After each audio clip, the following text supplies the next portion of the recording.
सिंध सरकार पारां धाड़ेलनि खे हथियार फिटा करण जी आछ।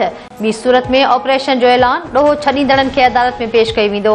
घरू वज़ीर ज़ियाउल हसन लंजार कंधकोट में प्रेस कॉन्फ्रेंस कंदे चयो थो, धाड़ेलनि जो ख़ात्मो आणींदासीं। कश्मोर एट कंधकोट ऐं घोटकी ज़िले में पंजाब ऐं बलूचिस्तान जा बॉर्डर वारा इलाक़ा लॻनि था, उन्हनि सां बि ॻाल्हाईंदासीं। शिकारपुर घोटकी ऐं कश्मोर जे कचे में धाड़ेलनि ख़िलाफ़ ऑपरेशन थींदो। असां कुझु शयूं फाइनल करे वरितियूं आहिनि। प्रिया कुमारी जी बाज़ियाबी लाइ JIT जोड़ी आहे। शहीद सहाफ़ी जान मोहम्मद महर जा कातिल कचे में रहनि था, उन हवाले सां जल्द नतीजो मिलंदो।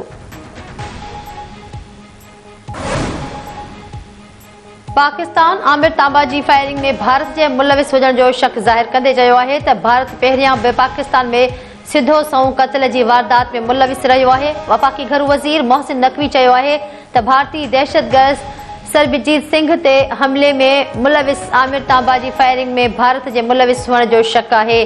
पुलिस आमिर तांबा ते फायरिंग वारे वाक़िए जी जांच करे रही आहे, पर हिन वक़्त ताईं पुलिस जो शक भारत ॾांहुं वञी रहियो आहे, छाकाणि त उन खां अॻु बि आमिर तांबा खां अॻु भारत 4 क़त्ल जे वारदात में मुलविस रहियो आहे। बहावल नगर वाक़िए खे वॾो इशू बणाइण जी ज़रूरत नाहे। बलूचिस्तान में 8 पंजाब जे क़त्ल वारे वाक़िए जी जांच कई पई वञे। पाक ईरान लाॻापनि में वॾी अगभराई। ईरानी सदर इब्राहिम रईसी हलंदड़ महीने पाकिस्तान जो दौरो कंदो। ईरान जो सदर इब्राहिम रईसी पहिरियों गैर मुल्की सरबराही कंदो जेको मौजूदा पाकिस्तानी हुकूमत जे इक़्तिदार में अचण खां पोइ पाकिस्तान जो दौरो कंदो। ज़रियनि मूजिबि ईरानी सदर इब्राहिम रईसी 22 अप्रैल ते वफ़द सां पाकिस्तान पहुचंदो। ईरानी सदर जे पाकिस्तान जे दौरे लाइ ॿिन्ही मुल्कनि जे इख़्तियारनि विच में बुनियादी मामला तइ थी चुका। सिंध हाई कोर्ट 1 खां 15 ग्रेड ताईं सरकारी नौकरियुनि बाबति ॾिनल स्टे ख़तम करे छॾियो। अदालत सूबाई हुकूमत खे नए सिर इश्तिहार ॾेई नौकरियूं ॾियण जी मशरूत इजाज़त ॾेई छॾी। नए सिर इश्तिहार ॾेई नौकरियूं ॾिनियूं वञनि त अदालत खे को एतिराज़ नाहे। चूंडनि खां अॻु भर्तियूं कानूनी हुयूं त DCs इनकार छो कयो। नई हुकूमत अची चुकी आहे, शफ़ाफ़ तरीक़े सां नौकरियूं ॾिनियूं वञनि त एतिराज़ नाहे।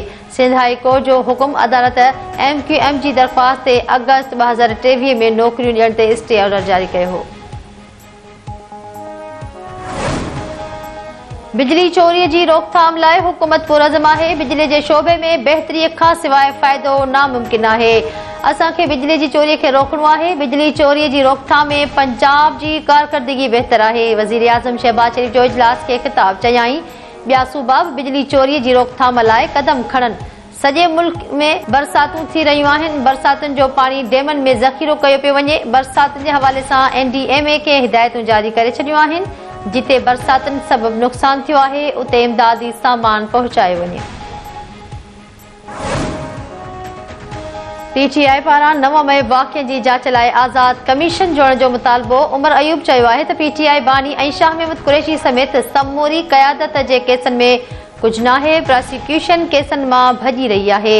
ईद खां हिकु ॾींहुं अॻु प्रोसिक्यूटर सुठी स्टेटमेंट ॾिनी त उन खे तब्दील कयो वियो। पेट्रोलियम इस्मनि जे अघनि में वाध जो इम्कान। पेट्रोलियम वारी वज़ारत अघनि में वाध वारी समरी मंज़ूरी लाइ वज़ीर आज़म खे उमारे छॾी। पेट्रोल 9 रुपया ऐं डीज़ल 2 रुपया फ़ी लीटर वाध जो इम्कान।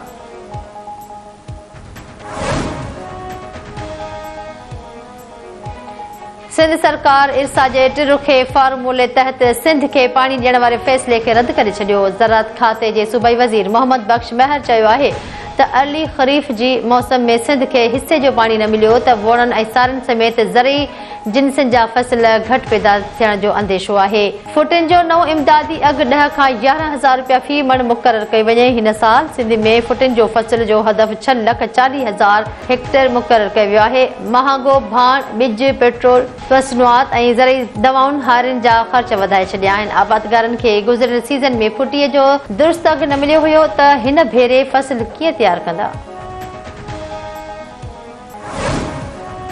सिंध हाई कोर्ट गुम थियल शहरनि जे वारसनि खे मुआवज़ो न ॾियण ते चीफ सेक्रेटरी खे तलब करे वरितो। कराची के मुख्तलिफ़ इलाक़नि में 14 खां वधीक गुम थियल माण्हुनि जी बाज़ियाबी बाबति दरख़्वास्त जी ॿुधणी। अदालत पारां गुम थियल शहरनि जे वारसनि खे मुआवज़ो न ॾियण ते कावड़ जो इज़हार। सिंध जे घरू खाते जे फोकल पर्सन अदालत खे आगाह कयो त गुम थियल माण्हुनि जे वारसनि जी माली मदद ख़ातिर फंड जारी करण लाइ 2 धार समरियूं सिंध जे वॾे वज़ीर खे मोकिले छॾियूं आहिनि। जस्टिस नेमतुल्लाह फुल पोटो पुछाणो कयो त हुकुम बावजूद वारसनि खे माली मदद लाइ मुआवज़ो छो न ॾिनो वियो। अदालत 14 मई ताईं अॻ भराई रिपोर्ट तलब करे वरिती। कमर भरसा नौजवान जो गोलियूं लॻल लाश हथ सुञाणप न थी सघी। गेबी देरो थाणे जे हद में ॻोठ मारू बुरलो भरसा नौजवान जो गोलियूं लॻल लाश हथ आयो। इलाइक़े वासियुनि जे इतलाह ते हद जी पुलिस लाश कंबर अस्पताल पहुचायो। पुलिस जो चवणु आहे त मक़तूल जो लाश पोस्टमार्टम लाइ अस्पताल मुंतक़िल कयो वियो आहे। सुञाणप न थी आहे। सखर मां मुबैना तौर 2 ॼणा अगवा थी विया। वारसनि तस्दीक करे छॾी।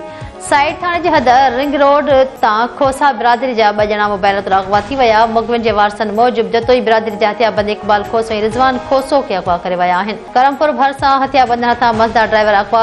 ॾियाणी मक्सी लिंक रोड शेर मोहम्मद खान लाड़ी वटां हथियाबंद मज़दा ड्राइवर कोट लैया वासी मोहम्मद आसिफ मोहाणो खे अगवा करे विया।